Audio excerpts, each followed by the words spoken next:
After more than 2 hours of talks today, Boris Johnson and his Irish counterpart Leo Varadkar say they can see a pathway to a possible Brexit deal. The two leaders met at a country manor on the Wirral and said a deal was in everybody's interest.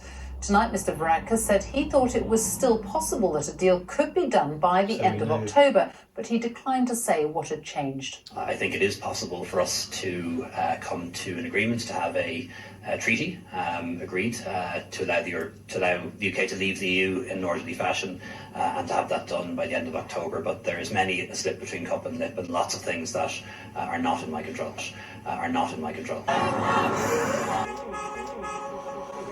The conversation between the Prime Minister and Leo Varadkar, they were cordial, they were constructive, they were open, and they say that there's going to be progress. So I'm delighted. At the moment, his behaviour and the language he's used suggests that he's not going to reach an agreement with the European Union.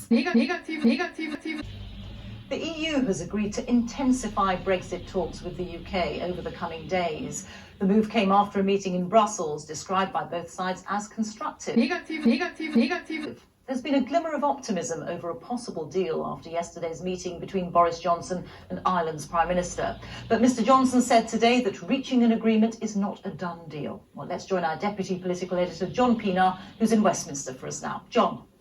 Rita, fragile hopes of a Brexit deal have risen. So has the value of the pound, and so has the planning and plotting among parties and politicians on all sides, with everything riding on what happens in the next few days. Why? Well, after endless recrimination between the EU and the UK, each side blaming the other for the deadlock, Boris Johnson and EU leaders are daring to believe they may somehow find a way to agreement. The deal was in everybody's interest. Tonight, Mr Varadkar said he thought it was still possible that a deal could be done by the end of October.